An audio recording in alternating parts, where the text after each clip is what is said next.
My name is Sif Lina Lampbeck, and I'm the director of Wild Child, and I'm from Denmark. I'm a student at the Alternative Film School Super 16 in Copenhagen.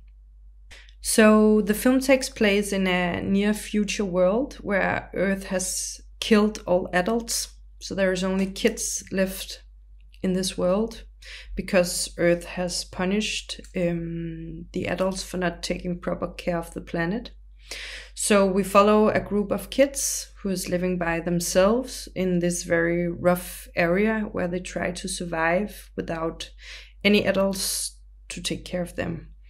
And the main thing that really keeps these kids together is they have this hatred against adults. They think becoming an adult is the worst thing that can happen to you.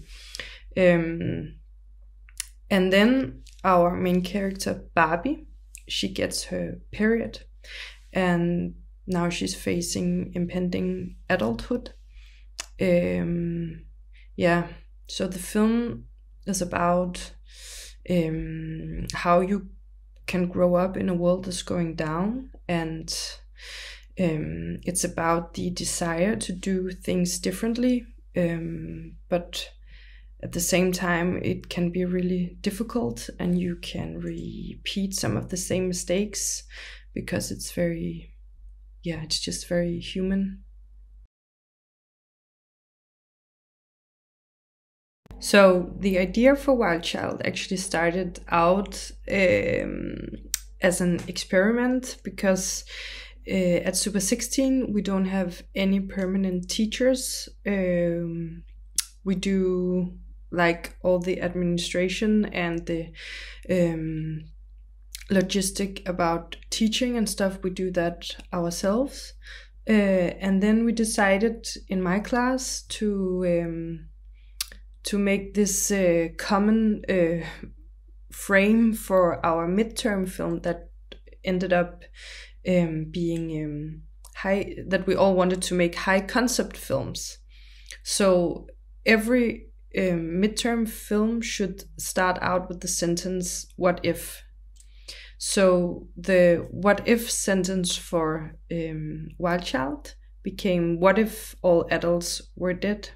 How would the world look like? What possibilities would it bring?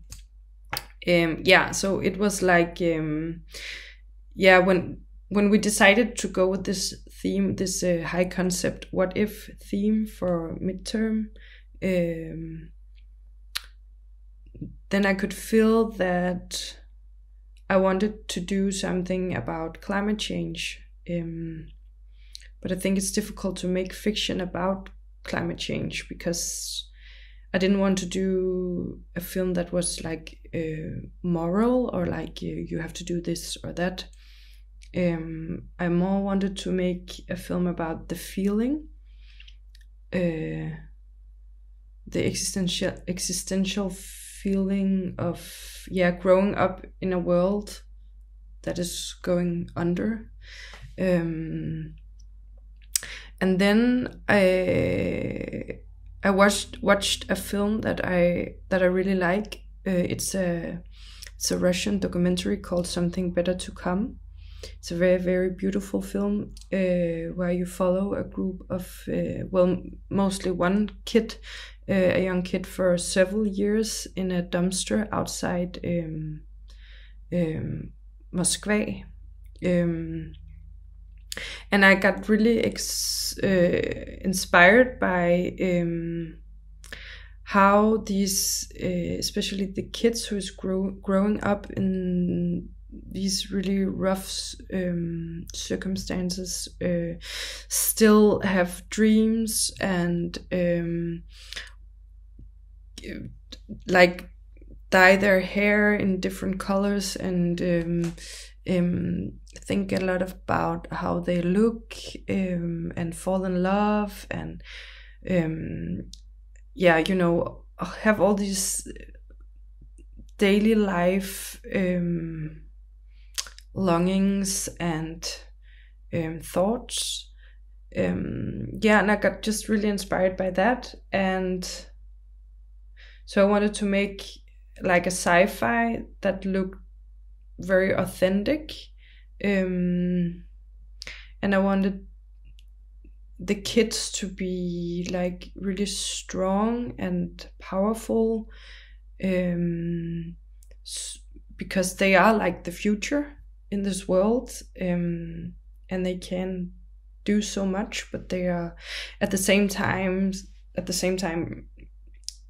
just small human beings who is traumatized in different ways. And yeah, so I wanted to make like this rough magical film about the feeling of not want to grow up and make the same mistakes as the generation before you, but at the same time it's so difficult not to do the same mistakes.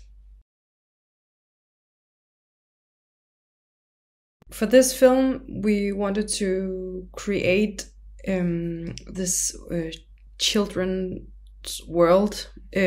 So I worked very close with, of course, my scriptwriter, but also my cinematographer and production designer. And we made a lot of tests out at the location. So we were filming the kids running around in the location and got inspired through that. So my scriptwriter and I were making the scenes after we went to the location, and we just made this whole world building that you can see all of it in the film, but there was much more about like how they collect water and food and stuff like that. We made a whole system for that. It was really fun. Yeah, and my cinematographer and I were very inspired by this Russian documentary, Something Better to Come, and the colors in that. And then we wanted it to be like this mix of DV camera aesthetic and a more cinematic aesthetic. So we have two different cameras in the film, because I wanted it to feel like very close and real and authentic and like a documentary, almost like if we talked about it should feel like if you in the future find this SD card with the footage of these lost kids. So we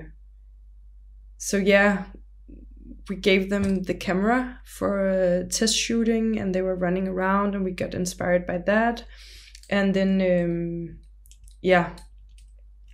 it was a really nice and creative process, and we got very inspired by the kids.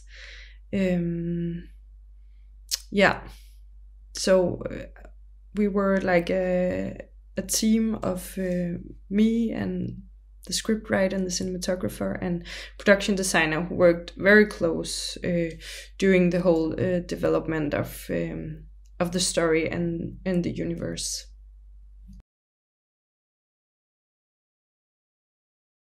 Well, I think I have different creative drives of making films. The first one is, I think as a kid, I used to read a lot of comic books. I was obsessed with comic books, and I drew a lot myself. And I was dreaming of becoming a cartoonist. So I think making films is my way of still doing that, to dive into different universes and making characters and still play, even though I'm an adult now. So I really like this creative process of making a film and the collective collaboration with the different departments of the film. I think I feel very lucky to experience that kind of collective creative process. And another creative drive for me is like, well, it sounds too much maybe, but make a change. I think it's very important to me that that the films and the stories I make, that they have a voice, and that they want to put light on something important and difficult in this world.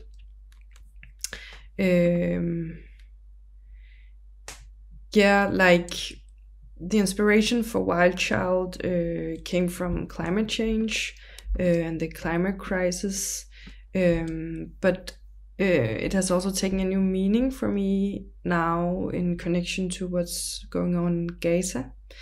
So for me, the film now is also about all the kids in Gaza and other places in the world where children are living in dystopian and terrible worlds where the adults are not taking care of them because they are bombing their homes, or they can't live there because of others terrible things that are going on in the world. So I think it's interesting how film and a piece of art can start from one existential feeling and change form according to the world context, and you can see it with different eyes, or it can just add an extra layer in one story. And also I think why I do films and not like write articles or books is like you can, well, films can make you emotionally affected in a very strong way that I think is important for us if we want to feel empathy for other people, if we want to feel empathy for others and connect as people. Yeah, so that I think that's like the main reasons why I really want to make films.